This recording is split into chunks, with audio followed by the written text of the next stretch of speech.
नमस्कार. मी सुरेश कुलकर्णी. आपण ऐकत आहात एकादशी या ग्रंथातील परमपूज्य पारनेकर महाराजांच्या उत्सवातील प्रवचने. आज ऐकूया प्रवचन दुसरं. उपस्थित शिष्यवृंद आणि सज्जनवृंद, प्रतिवर्षाप्रमाणे आपण या उत्सवाला एकत्रित आलो आहोत. वैशाख वद्य एकादशी हा दिवस जगाच्या दृष्टीने फार महत्त्वाचा आहे असे नाही, परंतु तुमच्या आणि माझ्या दृष्टीनं या दिवसाला फार महत्त्व आहे. दत्तात्रेयाच्या चरणापाशी आजच्या दिवशी गुरुशिष्य या नात्यानं आपण एकत्र येत असतो. हा मेळावा म्हणजे संमेलन, गॅदरिंग अथवा कॉन्फरन्स असल्या तऱ्हेचा मेळावा नव्हे.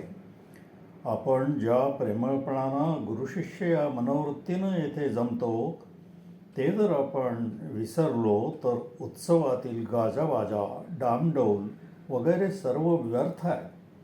आपल्या मनात वास करणारी विशिष्ट मनोवृत्ती ही या उत्सवरूपी शरीराचा आत्मा आहे. आपण जर ही मनोवृत्ती विसरलो तर बाकीचा गाजावाजा म्हणजे आत्म्याशिवाय असलेले सुंदर शरीर असंच होईल. शरीरात जर आत्मा नसला तर त्या शरीराची काय किंमत?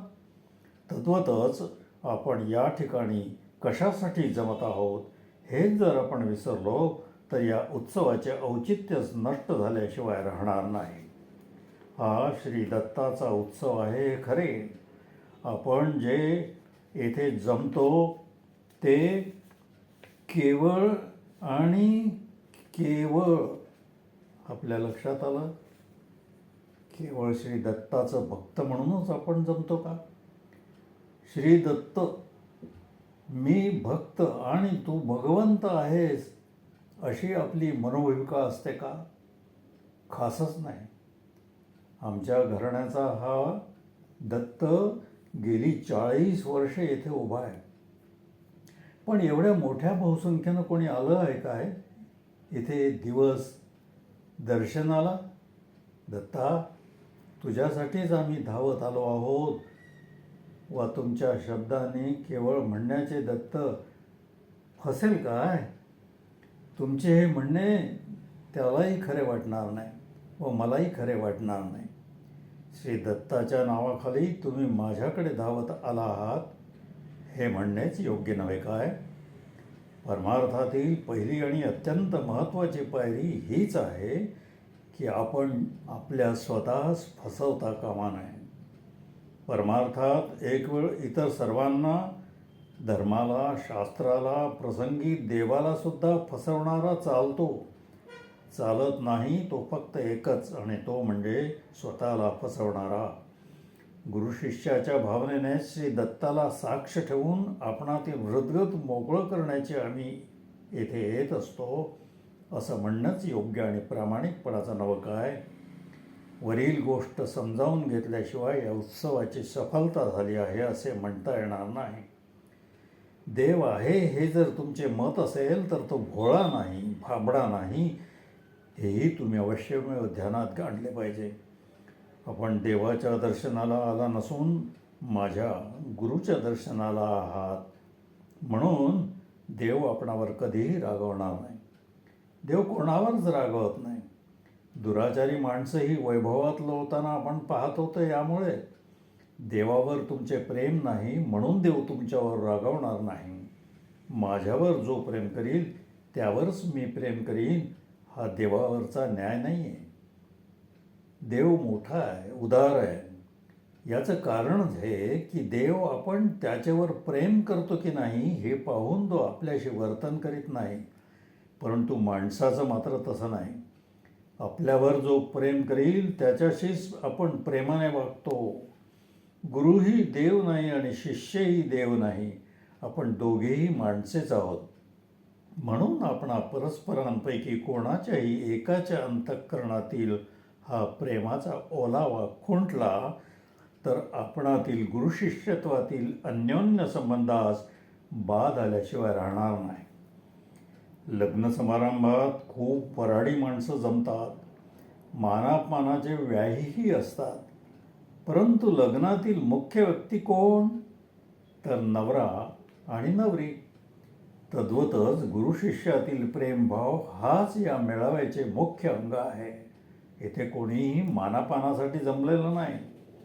या मेळाव्याचं स्वरूप अगदी वेगळं आहे. उत्सवासाठी आपण येथे जमलो आहोत. उत्सवास 40 वर्षे होत आहेत. आमच्या या घराण्यातील कुलधर्म म्हणून तो चालत आलेला आहे व चालू राहीलही.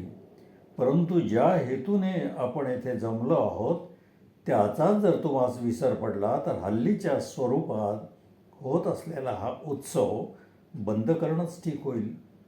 या मेळाव्याचे खरे स्वरूप म्हणजे आपण गुरुशिष्य एकमेकांचे हृदय उघडे करण्यासाठी येथे जमले आहोत हे दृष्टीवाढ होऊ देऊ नका.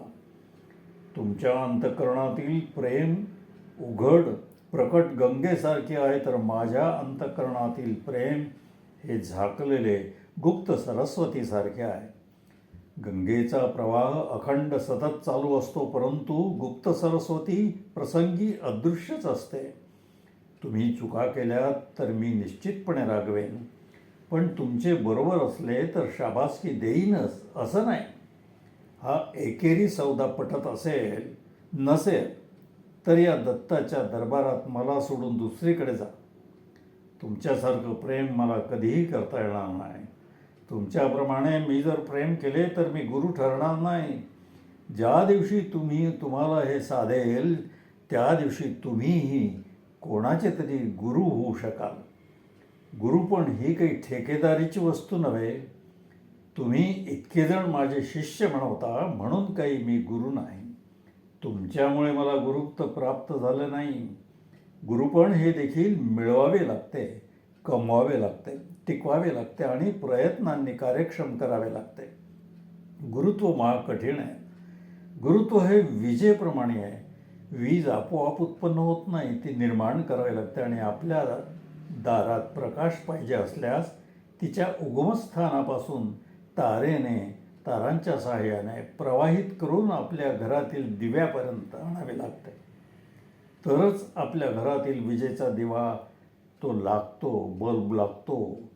परंतु बल्बमधील दोषांमुळे उजेड न पडल्यास, दिवा न लागल्यास विजेचे अस्तित्वच नाकारून मूर्खपणानं होल्डरमध्ये हात घालून विजेलाच धक्का देण्याचा कोणी प्रयत्न करील तर ते कृत्य प्राणघातक ठरल्याशिवाय राहणार नाही. गुरु शिष्याचं नातं हे असं आहे. तुम्ही शिष्य हे बल्ब आहात. तुम्ही जर आतील तारा तुटलेले बल्ब असाल तर माझ्यातील गुरुत्वरूपी वीज काय कामाची? अशानं अपेक्षित असलेला विजेचा झगमगाट तुमच्यामध्ये कसा प्रत्ययास येणार? गुरुत्व ही धगधगती वीज आहे. निसर्गातील वीज सजल अशा घनात असते.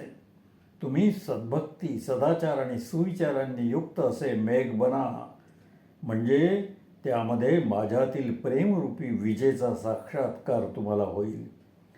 तुम्ही असे सद्भक्ती, सदाचार आणि सुविचारांचे मेघ बनाल तर गुरुच्या अंतःकरणाची गुप्त सरस्वती ही प्रकट गंगा बनेल.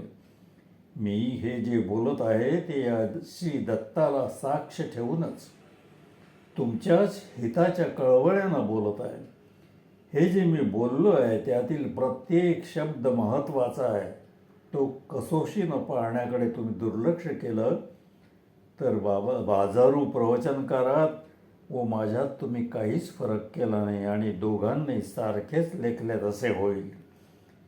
मी काही कोणी पोटार्थी पुढारी प्रवचनकार अगर वक्ता म्हणून बोलत नाही. पांडित्याचे प्रदर्शन मला मुळीच करावायचं नाही. अत्यंत अवघड शब्दात वेदांत सांगून मी जाळा विद्वान आहे असे आपणास पटवून देणे मला शक्य असूनही या ठिकाणी मला तसं करावायचं नाही. तर गुरुशिष्य या आपणात वसत असलेल्या संबंधापायी मी हे बोलत आहे. माझ्या अंतःकरणातील प्रेम आपण ओळखावं व त्या साजेशा वृत्तीनंच प्राशन करा. माझ्यातील प्रेमाची गुप्त सरस्वती नृसिंहाच्या नखासारख्या तीक्ष्ण नखांनी माझे अंतःकरण विदीर्ण करून बाहेर प्रकट करताना मला होणाऱ्या यातनांची कल्पना करा. मी माझ्या प्रेमाचे पाठ नव्हे तर प्रचंड प्रवाहही वाहवले असते, पण त्यात तुम्ही वाहून जाल. आताच्या क्षणार्धात या क्षणापर्यंत मी जे हे अंतःकरणापासून बोललो ते जसे सुचेल आणि स्फुरेल तसेच बोलतो. पाठ करून मी कधीच व्याख्यान देत नाही. माझे दृष्टांतही पाठांतराचे नसतात. मला तयारी करून बोलावे लागत नाही. मात्र संपूर्ण वर्षभराच्या माझ्या अनुभवात जे काही आले तेच मी बोलत आहे. माझे हे सर्व शब्दरूपी स्वातिबिंदू महान अशा पवित्रतम सागरात पडून त्याचे मोती व्हावेत हीच माझी इच्छा. ते नदी नाल्यात पडून जाऊन वाहून मातीमोल ठरतील असे करू नका. गेल्या वर्षी मी काय बोललो त्याचं स्मरण करा. त्यावेळचे प्रवचन व यावेळचं प्रवचन यात फार अंतर आहे. गेल्या वर्षी मी जे काही बोललो तुम्ही पालन केले का याचा विचार करा. गुरुशी वृद्गत करावयास आपण येथे आलो आहोत ना, मग उत्सवाच्या इतर अंगांचा आपण विचार करायचं काय कारण? आपली अंतःकरणे आपले विचार केवळ उत्सवप्रियतेपेक्षाही अधिक पवित्र आणि निर्मळ पाहिजेत. आणि तसे ते नसतील तर इतर अनेक उत्सव असता आणखी एका या उत्सवाचे प्रयोजन काय? तुम्हा सर्वांना प्रवासाचे कष्ट देऊन तुम्हाला हालअपेष्ट सहन करावयास लावून येथपर्यंत आणण्याचं कारण काय? तुमचे हाल मला कळतात, त्यामुळे मलाही चटके बसतात. तुमचे माझ्यावर फार प्रेम आहे असं असताना मी तुम्हास इथे बोलावतो ते तुम्हाला दुःख देण्यासाठी खास नाही. तुमचा मी अभ्यास करतो आणि तुमचा गुरु तुमच्या प्रेमास लायक कसा होईल असा माझा प्रयत्न असतो. परंतु तुम्ही मात्र आपण कोणत्या गुरुचे शिष्य आहोत हे विसरता. परंतु तुम्ही जे मी तुमच्यापासून चाहतो ते इतर गुरु आपल्या शिष्यांकडून चाहत नाहीत. आपण कोणाचे शिष्य आहोत हे लक्षात घ्या. माझ्या सांगण्याप्रमाणे तुमचे आचरण व्हावयास पाहिजे, म्हणजे मग तुम्ही म्हणाल ते मी तुम्हाला देईन. मी तुम्हास काय देऊ शकत नाही. मोक्ष मागाल तर तो देईन. ईश्वराचे दर्शन पाहिजे असेल तर ते मी तुम्हास घडवून देईन. वैभव पाहिजे असल्यास तेही देईन. आपणास पाहिजे असेल ते सर्व काही मी देईन. या माझ्या वल्गना नाही, पण तुम्ही घ्याल तरच ते देण्याचे सामर्थ्य देवानं माझ्यात दिलं आहे. माझ्या या वल्गना नाहीत तर ते सत्य आहे. मात्र हे सर्व देताना तुमचे कल्याण व्हावे हाच माझा हेतू आहे. तुमचा जन्म मानव जन्म म्हणून सार्थकी लागावा ही एकच माझी कळकळीची इच्छा आहे. तुम्ही वैभव मिळून पशु झालात तर तो मला नको आहे. देव भेटून माणुसकी विसरला तर तेही मला नको आहे. अशा देवास तू पडद्याआड राहा असं मी सांगेन. देवाला मी म्हणेन, तुला यायचेच असेल तर माणसांसाठी ये, पशूंच्यासाठी नको. तू पशुपती असलास तरी माझे शिष्य मात्र माणसेच आहेत. त्या देवाला मी बोलावतो तर तुम्ही मनुष्य म्हणून वागावे ही माझी तळमळ असते. म्हणून मनुष्यजन्म सार्थकी लागण्यासाठी ज्या ज्या गोष्टी तुम्हाला पाहिजे असतील त्या त्या सर्व मी देईन. तुम्ही देवासाठी उपासना मागता, परंतु मला पक्कं माहिती असतं की ते तुम्ही देवासाठी मागत असलेली उपासना देहासाठी मागत असता. तुमची ही भूमिका मला माहिती असल्यामुळे मी तुम्हाला फसवीत नाही आणि म्हणूनच देवावर तुमचं प्रेम आहे अशी चुकीची समजूत करून घेऊन मी तुम्हाला देवासाठी उपासना करा असं सांगत नाही. अंतःकरण मोकळं करून मी जेव्हा जेव्हा बोलतो ते सर्व आठवा, म्हणजे तुमच्या लक्षात येईल मी तुमचा कैवारी होऊन देवाशी भांडतो. त्याला सदैव सांगतो की हे देवा, आजपर्यंत तू अनेक वेळा पुरुषार्थ केले, आता देखील काहीतरी नवीन कर. तुझ्या कार्यात नाविन्य दाखव. सदैव अमरत्वाची परंपरा आता मुळीच नको आहे. तुझ्यावर प्रेम न करता आम्ही तुझ्या कृपेची याचना करू व हे देवा त्याप्रमाणे तू आमच्यावर कृपा केलीही पाहिजेस. आपणास प्रत्यक्ष देवापेक्षा त्याची कृपा कशी प्राप्त करून घेता येईल हेच मी शिकवित आलो आहे की नाही. मी तुम्हाला देवाची भक्ती करावयास सांगत नाही. प्रपंच सोडून परमार्थ करावयास प्रवृत्त करीत नाही. ईश्वराची भक्ती कोण करू शकेल? हे भक्तिरूपी धनुष्य कोणाला पेलवणार? एवढा पराक्रमी रावण, परंतु त्याला सुद्धा शिवधनुष्य पेलता आले नाही. ते पेलणारा दाशरथी राम एखादाच असे. दाशरथी राम घरोघरी थोडेच निर्माण होणार आहेत. तुमची ताकद मी जाणतो, म्हणून जे तुम्हाला पेलणार नाही ते तुम्हाला मी सांगणार नाही. मी कोणी एक मोठा भक्त म्हणून तुम्हाला उपासना सांगत नाही. मी मनुष्य आहे व तुम्हीही मनुष्यच आहात. आपणा दोघांच्याही पुरुषार्थाला मर्यादा आहेतच. असं असूनसुद्धा मी गुरु आहे व तुम्ही शिष्य आहात. त्याचं कारण गुरुचं अंतःकरणातील प्रेम जसं गुप्त असतं, प्रकट नसतं. परंतु देव माणसाला काय देऊ शकतो आणि आजपर्यंत माणसाला देवाकडून काय दिलेले आहे त्याचा उपयोग कसा करावा हे परमेश्वर कृपेनं तुमच्यापेक्षा मला जास्त माहिती आहे. म्हणून मी तुमचा गुरु आहे व हे सर्व तुम्हास माहिती नाही, कळू शकत नाही. म्हणून तुम्ही माझे शिष्य आहात. माझ्यातील गुरुत्व ही ईश्वराची माझ्यावर कृपा आहे. मला हे ईश्वरानं दिलेलं गुरुत्व कोणीही मानव हिरावून घेऊ शकत नाही. तुम्ही शिष्यांनी ते मला दिलेले नाही. तुमची जर तशी समजूत असेल तर ती तुमची गल्लत आहे. माझ्या या बोलण्यानं जर कोणी मला अहंकारी म्हटले तर त्याची पर्वा करण्याचं मला काही एक कारण नाही. मिळमिळीत सौभाग्यापेक्षा ढळढळीत वैधव्य बरे. मला अभिमानानं गुरु म्हणून घेतो.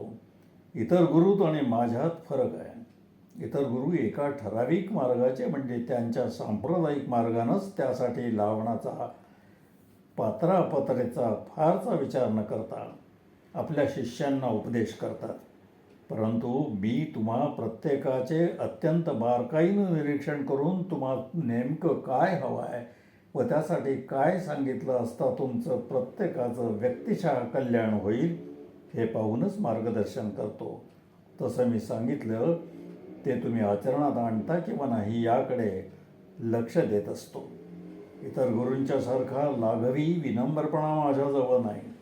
कल्याण हे केवळ प्रेमाने होत नाही हे ज्याला कळतं तो स्वतः सेवक म्हणून घेत नाही. धाकाने जे कल्याण होईल ते नुसत्या प्रेमानं होऊ शकणार नाही. मी स्वतःला संत म्हणून घेत नाही. संत म्हणून माझी किती लायकी आहे हे माझ्या उपास्य दैवताला श्री गजाननालाच ठाऊक. पण गुरु म्हणून घेण्यात मला संकोच होत नाही. तुमच्या दयेच्या पाणपोईवर माझं गुरुत्व अवलंबून नाही. तुमच्या कल्याणाच्या माझ्यात वसत असलेल्या सतत तळमळीनंच ईश्वरानं ते मला बहाल केलं आहे. माझ्या अंतःकरणात जोपर्यंत ही तळमळ दगदगत आहे तोपर्यंतच मी तुमचा गुरु. ज्या क्षणी ही तळमळ माझ्या हृदयातून गायब होईल त्या क्षणी गुरुपणाचे सर्व काही संपलं. या सबंध वर्षात मी कोठेही दौऱ्याला गेलो नाही.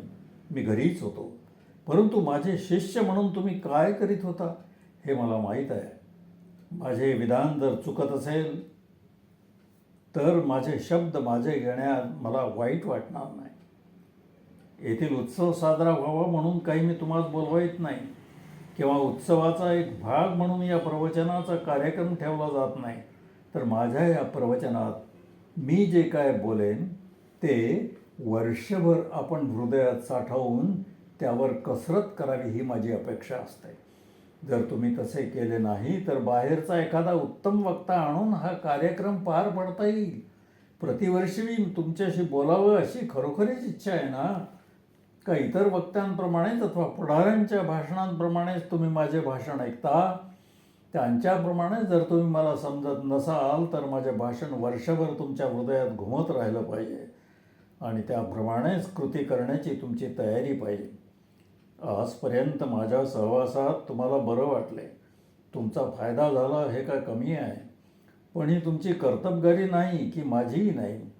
तुम्ही वेळोवेळी सांगता की महाराज तुमच्या कृपेने अमुक रोग बरा झाला किंवा विंचू उतरला, मी अमुक कार्यात यश मिळवलं. पण ते यश मी माझे समजलो नाही. ते देवाचे देणे आहे, परमेश्वराच्या हातचे दान आहे ते. मी नाना तऱ्हेचे दैवी अनुभव घेतो जे चमत्कार घडतात, दिसून येतात. तुम्ही अनुभवता ते माझ्या सामर्थ्यानं घडतात असं मी समजत नाही. त्याचे श्रेय मलाही नाही. त्यामुळे धुंद होईपर्यंत मस्त गजासारखा तुमच्याशी वागत नाही. हे तुमच्याही उपासनेचे फळ नाही तर तुमच्या माझ्या गुरुशिष्यांच्या संबंधातील ती ईश्वराच्या अस्तित्वाची जागती ज्योत आहे. आपल्या दोघांच्या संबंधात नांदत असलेला जो परमेश्वराचा हात आहे त्याची ती साक्ष आहे. तुम्ही नेमके हे विसरता. पण ही जाणीव मी तुम्हाला दिली नाही तर परमेश्वराच्या दरबारात मी दोषी ठरेन. गुरुत्व ही लहरीनं प्राप्त होणारी गोष्ट नव्हे. देवानं मला उत्तम उपासक म्हणून उंच जरी केला तरी मी तुमच्या उद्धाराची कळकळ केली नाही तर मी नीच गुरु म्हणूनच देव मला ठरवीन. मला माझ्या उद्धाराची चिंता नाही. ती मला असती तर मी उपासनेत जास्तीत जास्त वेळ घालवला असता. माझा उद्धार झाला आहे. माझे होते पाहिजे होते ते सर्व मला मिळाले. तुम्ही पाहताच आहात की मी दिवसातून थोडा वेळसुद्धा माळ ओढीत नाही. कित्येकदा संध्याही करू शकत नाही. मात्र गुरु म्हणून तुमच्या कल्याणाची मला सतत काळजी आहे. माझ्या बुद्धीस तुमच्या संबंधीच्या विचाराशिवाय दुसरा विचार नाही.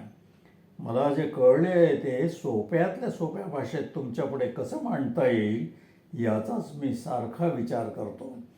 ईश्वर जरी भेटावयास आला व मला स्वर्ग देण्याचे जरी कबूल केले तरी मी त्यास हेच सांगेन की मला स्वर्ग देण्यापेक्षा हे जे माझे शिष्य आहेत त्यांचं भलं कर, त्यांचा उद्धार कर. दिवसातील 24 तासांपैकी क्षण मला तुमची चिंता असते. मी तुम्हाला विसरत नाही म्हणून तुम्हाला वेळीच सावध करणं माझं कर्तव्य आहे. माझे हे गुरुत्व काय बोलायचे आहे हे तुमच्या लक्षात न आले तर हाती आलेले रत्न ओळखता न आल्यानं काच म्हणून माती बोलाचं ठरेल.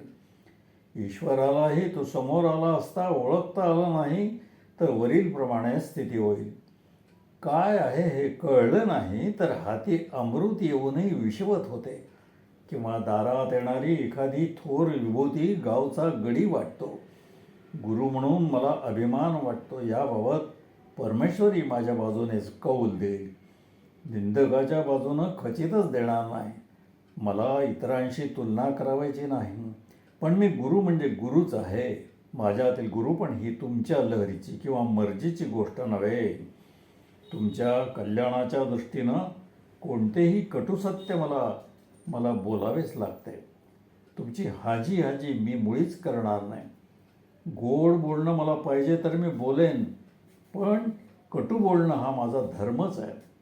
मला तुम्हाला पुष्कळ द्यावेसे वाटते, परंतु ते घेण्याची तुमची तयारी कुठे आहे? देणाऱ्याचा पसा मोठा असला तरी घेणाऱ्याचा पसा लहान असेल तर तो कितीसे दान देणार, कितीचे दान घेणार? ते खालीच जाणार. आईनं मुलाला खाऊ देण्यासाठी भांड्यात हात घालावा, मूठ भरावी, परंतु भांड्याचं तोंड लहान आवळ असल्यावर खाऊसुद्धा हात बाहेर निघू नये अशी माझी स्थिती झाली आहे.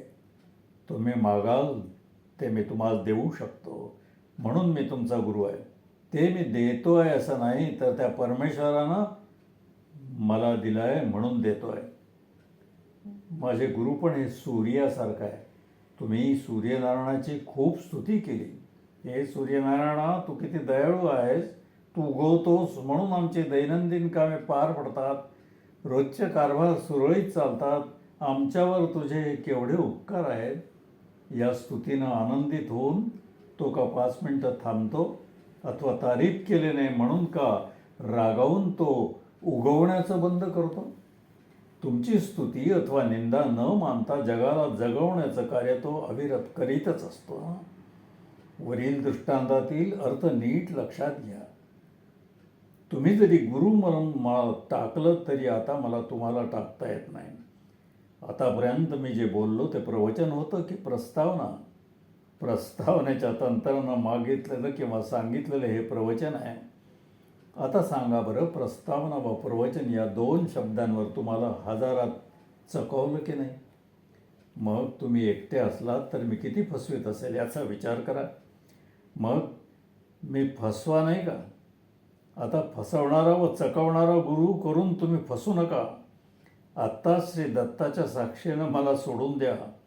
गुरु केव्हा फसवेल याचा नेम नाही. विचार करा आणि मगच गुरु करा. आधी सज्जनपणा दाखवायचा, मग फसवायची ही गुंडाची रीत नाही काय? तुम्ही मला गुरु करून आपल्या मागे कायमची पिरपीर लावून घेतली आहे. निदान दुसऱ्यांना तरी आता मला गुरु करण्याचं सांगू नका. तुम्ही फसलात तेवढं पुरं आहे. माझे वरील म्हणणे तुम्हाला पटत असले तर तुम्ही मला ओळखले नाही असेच मला म्हणावं लागेल. मी एक शब्दसुद्धा लहरी खातर, हौशी खातर किंवा पांडित्याच्या अभिनिवेशानं बोलत नाही. विद्वत्ता मला अप्राप्य वस्तू नाही, परंतु पांडित्य वा नुसती विद्वत्ता तुमचे कल्याण करू शकणार नाही. मी उत्कृष्ट प्रवचन, गीतार्थ विवरण अथवा ज्ञानेश्वरी प्रतिपादन करू शकतो, परंतु तो मोह मला होत नाही. माझा प्रत्येक बोल शिष्यांच्या कळवळ्यानं निघत नाही असे प्रत्यक्ष परमेश्वरसुद्धा म्हणू शकणार नाही. जर का तो म्हणाला तर त्या परमेश्वराला सुद्धा मी जाब विचारेन की हे ईश्वरा, माझ्यात तू कोणती अशी बेदिली पाहिलीस की ज्यामुळे माझ्या गुरुपणाला कमीपण आणलेस? परंतु हाच आरोप जर तुमच्यापैकी कोणी मानवानं केला तर मला त्याची दिक्कतही वाटणार नाही. मला मिळालेले गुरुपण हे ईश्वर निर्मित असल्यामुळे कोणताही मानव त्यास धक्का लावू शकत नाही. माझे महाराजपण इसवी सन 1949 पासून म्हणजे गेल्या 10 वर्षापासून सुरू झाले आहे. परंतु या 10 वर्षाच्या काळात माझ्या मनासारखी प्रगती करून दाखवणारा एकही शिष्य तयार झाला नाही. मी तसं निर्माण करू शकलो नाही ही काय अभिमानाची गोष्ट आहे? माझ्या गुरुपणाला खासच लांछनास्पद आहे ही वस्तुस्थिती आहे, हे मात्र खरे. अर्थात इतरांच्या शिष्याप्रमाणे माझे शिष्य खचितच नाही असेही मी निधड्या छातीनं सांगू शकतो.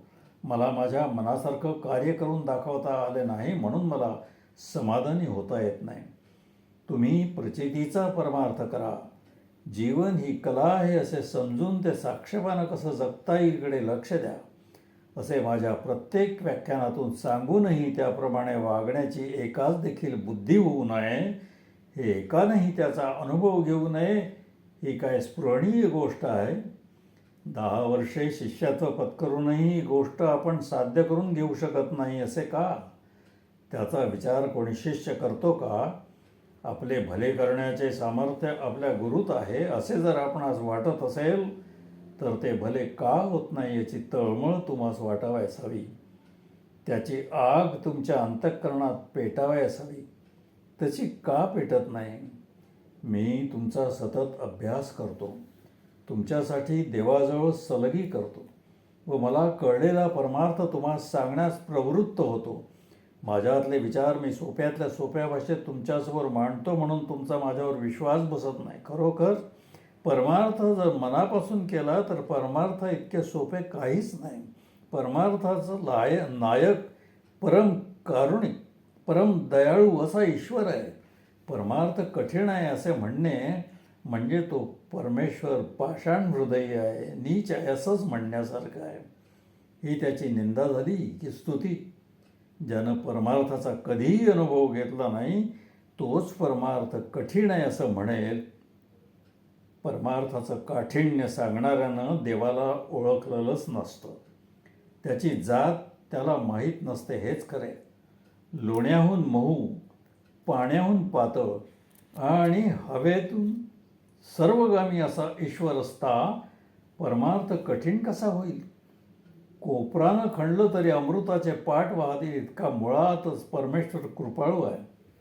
आपले जवळचे नातलग, आईवडील, पतिपत्नी कोणी दूरगावी कोठे गेले असतील व आपणास त्यांची आठवण झाली तर आपण त्यांना पत्र टाकतो, तार करतो अथवा फोन करतो. परमार्थाचा परम कनवाळू नायक परमेश्वर आपल्या हाकेस ओ देण्यासाठी सदैव आपल्या जवळच आहे. तो स्मर्तृगामी आहे.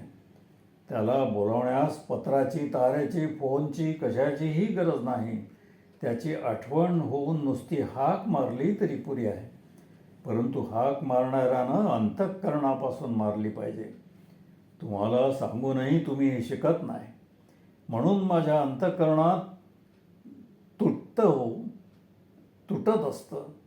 परमार्थाचा नायक खरोखरच चांगला आहे, पण आपण कसे आहोत इकडं कोणी लक्ष देते का? परमेश्वरावर आपले खरे प्रेम आहे का? परमेश्वराशी आपण कसं वागावं हे समजतं का? नक्कीच नाही. म्हणूनच मी आपणास स्वानुभवानं सांगतो, त्याप्रमाणे कार्य करून दाखवा.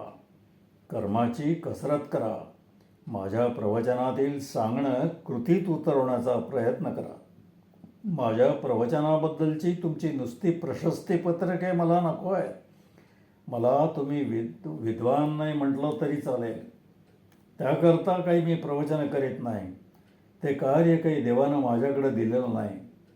मी वानगी आहे, मूळ मार्ग नव्हे. मात्र तुम्ही जन्माला आलेली माणसं कशी व्हाल, तुमचे संसार सुखाचे कसे होतील, हेच फक्त मी बघतो. परमेश्वरानं मला जी बुद्धी दिलेली आहे तिचा उपयोग माझे प्रश्न सोडवण्यासाठी नव्हे, तर तिचा उपयोग तुमचे प्रश्न सोडवण्यासाठी आहे. माझ्या बुद्धीला तुमच्या जीवनातील प्रश्नाशिवाय दुसरे प्रश्नच नाहीत. देवदयेनं माझे सर्व प्रश्न सुटलेले आहेत. गुरु म्हणून तुमचे प्रश्न ते माझे प्रश्न असे समजून मी ते सतत हृदयात बाळगतो. तुमचे दुःख ते माझेच दुःख असे मी समजतो. मला विचार करून प्रश्न शोधावे लागत नाही, तर तुम्ही काहीतरी करता म्हणून मला विचार करावा लागतो. आज 24 तास शिष्यांसाठी हे अंतःकरण तळमळत आहे. परमेश्वराच्या हृदयाशी हृदय भिडले असताना सुद्धा तुमच्यासाठी मी त्याला दूर लोटलं. श्री तुकाराम महाराज नेहमी म्हणत की हे विठ्ठला, पांडुरंगा, तुझे चरण माझ्या ठिकाणी गहाण पडले आहेत. त्याप्रमाणे माझी बुद्धी तुम्ही सर्वांनी गहाण ठेवून घेतली आहे. म्हणून मी तुमचे प्रश्न सोडवण्याच्या दृष्टीनं गुरु म्हणून, तुमचा गुरु म्हणून तुम्ही काय करावं हे मी नेहमी सांगतो. मी काय केले याचा अभ्यास कटाक्षानं टाळतो. मी देवाला आपलासा कसा केला, त्यासाठी काय तप केलं, मी कशी उपासना केली हे कधीच सांगत नाही. ती आत्मश्लाघा होईल व त्याची तुम्हास जरुरीही नाही. शिवाय माझ्याबद्दल मी तोंडानं सांगण्याची जरुरीच काय. घरात आंब्याच्या अडीचा घमघमाट सुटला असता, का हो तुमच्या बागेत आंब्याची झाडं आहेत काय, हे विचारणं जसं अनुचित ठरेल, तद्वतच मी काय केलं हे जर माझ्या वागणुकीवरून तुम्हाला दिसत नसेल तर मी स्वतः सांगणं व्यर्थ होय. तुम्ही काय करा व काय करू नका हे दाखवण्यातच माझ्या प्रवचनाचं महत्त्व आहे. तुम्हास मी काय सांगतो हे समजलं पाहिजे. सांगा, समजतं का आणखी काही निराळे समजावून सांगू? गेल्या वर्षीचे सर्व प्रवचन तुम्ही विसरलात. त्यातील काहीही तुम्ही लक्षात ठेवलं नाही. परमेश्वराची साक्ष ठेवून तुम्ही मला सांगा की मी म्हणतो ते खरं आहे ना. शिष्याचे हित बघितले जावे एवढ्याचसाठी परमेश्वराची माझ्याकडे ओढ असते आणि मीही त्याकरताच प्राण काढतो. याकरता निजहिताची तळमळ असेल तरच तुम्ही गुरु करा. एरवी तुम्ही स्वतःच फसवून घ्याल व तुम्हीही फसाल. शिष्य या नात्यानं आपल्यावर येणारी जबाबदारी लक्षात घ्या. गुरु करणं सोपं आहे, गुरु केल्यावर ते निभवणं कठीण असतं. शिष्यसंख्या वाढवण्याची माझी मुळीच इच्छा नाही. आहेत त्यांचेच कल्याण झाले म्हणजे पुरे. महाराज सांगतील ते ऐकावायचे असेल तर माझे शिष्य म्हणून घ्या. माझा शब्दन शब्द तुम्हाला पाळावायचा असेल तर, माझ्या तंत्राप्रमाणे तुम्हाला वागावायचे असेल तरच मला गुरु करा. नसता तुमच्या अंतःकरणातून तुमचे गुरुपद साफ पुसून टाका. येथील उत्सव साजरा करावा हा काही माझा येथील शिष्य मेळावा जमवण्याचा हेतू नाही. हा उत्सव हा आमचा कुलधर्म आहे. त्याकरता इतक्या मेळाव्याची जरुरी नाही. येथील उत्सव 5-6 जणातही आम्ही करू शकतो. यापूर्वी तो तसा होतही होता. इतर ठिकाणी यापेक्षा मोठ्या प्रमाणावर उत्सव साजरे होतात. त्यात मोठमोठे विद्वान भागही घेतात आणि माझ्यापेक्षा चांगले व्याख्यान देऊन उत्सवात शोभा आणतात. पण त्या उत्सवाप्रमाणे हा मेळावा नाही. साहित्य निर्मितीच्या दृष्टीनंही हे संमेलन भरलेलं नाही. तर आद्य गुरुचे गुरुपीठ श्री दत्तात्रेयाच्या साक्षीत हा गुरुशिष्य मिलनाचा अत्यंत पवित्र सोहळा होत आहे. यास्तव या उत्सव सार्थकी हा लावायचा असेल तर वरील प्रमाणे वागा. मी आज अत्यंत कळकळीनं बोलत आहे, प्रेमानं नव्हे. कारण माझे गतवर्षाचे बोलणे खडकावरील पाण्याप्रमाणे वाहून गेले. मी पूर्वीसारखे गोड बोलत नाही हे गेल्या 3-4 वर्षापासून तुम्ही पाहत आहात. माझं बोलणं जर तुमच्या हृदयात रुजत असतं तर आज मला असं कठोर बोलावं लागलं नसतं. यावर्षी मी माझ्या प्रवचनाची रीत बदलली आहे. गेल्या वर्षाप्रमाणे आज माझा कंठ दाटून आला नाही. गतवर्षी माझे डोळे तुमच्याकरता पाणावले, तुमच्याकरता मला रडू आलं, परंतु तुमच्या मनावर त्याचा काहीही परिणाम झाला नाही. तेव्हा मी विचार केला की आपणच प्रवचनाची रीत बदलली पाहिजे. वर्षा ऋतूतील मेघ वर्षले नाहीत, तर शरद ऋतूतील मेघही पांढरे ठणठणीत राहतात. गेल्या वर्षाचा गुरु आज तुमच्यासमोर नाही. गेल्या वर्षाचा सदैव हृदयाचा गुरुची मूर्ती तुमच्या हृदयातून गायब केली आहे. असं का झालं याचा विचार करा. भक्त भजेल ते रूप परमेश्वर घेतो, त्याचप्रमाणे शिष्य घ्यावयास लावतील तितकी रूपे गुरु घेतो. म्हणून आज मी जो बदललेला दिसतोय ती तुमचीच कलाकृती आहे. विचारांची गल्लत करू नका. मला गुरु, मी तुम्हाला शिष्य म्हटले आहे. तेव्हा शेवटपर्यंत तुमचे कल्याण होईपर्यंत तुम्हास मी स्वस्थ बसू देणार नाही. कारण आता ही कायमची भानगड आहे. तुमच्या माझ्या या संबंधातून काहीतरी घवघवीत निष्पन्न होईल असे वागा. माझी श्रीमंती मी किती शिष्य केले यावर अवलंबून नाही, तर मी सांगितलेले किती शिष्यांच्या हृदयात रुजले यावर अवलंबून आहे. एखाद्या शेतकऱ्यानं 1000 एकर शेतीची मशागत करून 125 धान्य पेरण्याप्रमाणे आपणातील व्यवहार झाला तर तो काय कामाचा. इतक्या प्रवचनातून जी एकच गोष्ट मी पुन्हा पुन्हा सांगत आहे तिकडे लक्ष द्या. ती हीच की ज्या कळकळीनं मी तुमचा गुरु तळमळ करतो आहे त्यापेक्षाही जास्त कळकळीनं तुम्ही मी सांगितलेले समजावून घेऊन ते आचरणात आणा. मी तुमचा गुरु आहे व तुम्ही माझे शिष्य आहात हे लक्षात घ्या. मी स्वतःला संत म्हणत नाही. मी कधीही तुम्हाला चातुर्मास करावयास सांगत नाही. आपणास चातुर्मास करावायचेही नाही आणि भंडारेही करावायचे नाही. अशा या माझ्या वागण्यात तुम्हास कुठेतरी संतपण दिसते काय. मलाही तुमच्यासारखाच प्रपंच आहे. पोरं बाळा आहेत. मीही त्यांचे पोट तुमच्याप्रमाणे धंदा करूनच भरतो. तुम्ही मात्र मला महाराज म्हणता. पण त्या महाराजपणाची लाज राखण्यासाठी मी काय करतो. मी नियमितपणे संध्याही करू शकत नाही. लघुरुद्र वगैरे म्हणत नाही. तुमचा आणि माझा व्यवहार सारखाच आहे. देवाची कृपा आहे असे मी म्हणतो तेव्हा तुमचा गुरु ढोंगी आहे का हे बघा, लुच्चा आहे का हे बघा. जे काही आहे ते तुमच्यासमोर उघडं आहे, झाकलेलं काहीच नाही. पण हे मात्र निस्संशय की तुमचे गुरुपद मी चालवित आहे आणि चालवी नाही. विश्वत्तेच्या जोरावर किंवा विद्वत्तेच्या जोरावर भुरळ पाडणाऱ्यांपैकी मी नाही. देवाला माहिती आहे मी कोण आहे ते. देव मला काय समजावायचं असेल ते समजेल.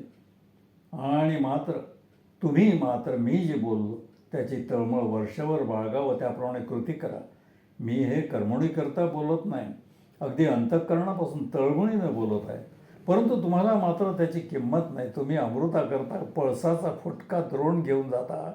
12 महिन्यांच्या भट्टीत तयार करून परिपक्व झालेली मात्रा तुम्ही स्वतःच मुक्त हस्ताने मी तुम्हाला देतो, पण तुम्ही मात्र ती स्वस्त समजून टाकून देता.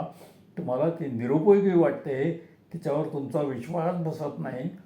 नवनाथाची पोथी तुम्हाला कल्पित वाटते. श्री मच्छिंद्रनाथांनी मुलगा होईल म्हणून दिलेली भस्माची पुडी त्या बाईनं अविश्वासानं शेणात टाकून दिली.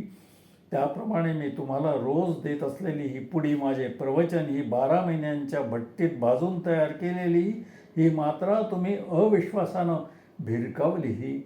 पण लक्षात ठेवा, ज्याप्रमाणे त्या शेणात टाकलेल्या भस्मातून नाथ निर्माण होऊ शकला त्याप्रमाणे माझी ही मात्रा ही फुकट जाऊ शकणार नाही.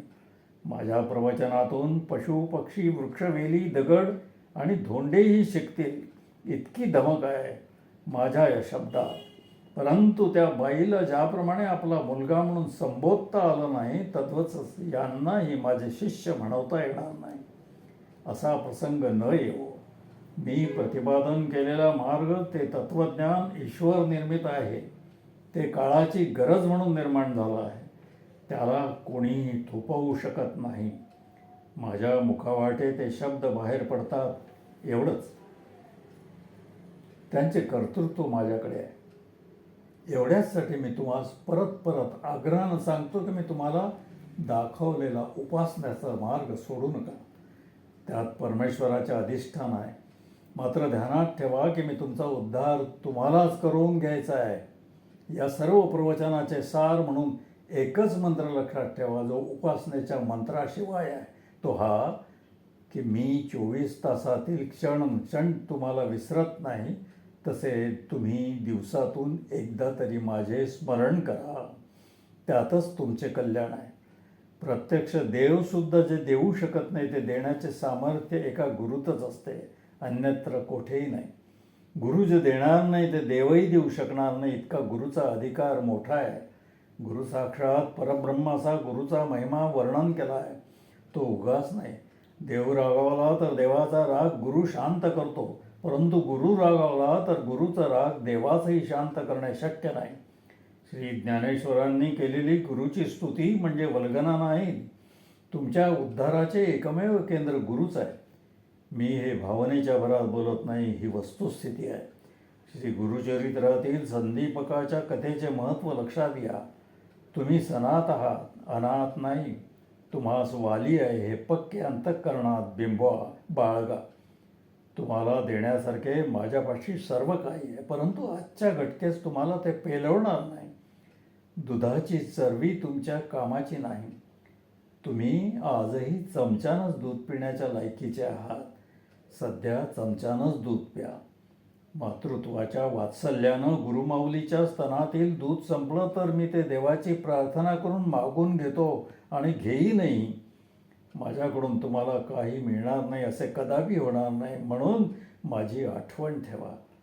तुम्ही माझे ठेवलेले फोटो, त्यांना घातलेल्या पुष्पमाला अथवा मला स्वतःला अर्पण केले हार तुरे याचे मला काहीच वाटत नाही.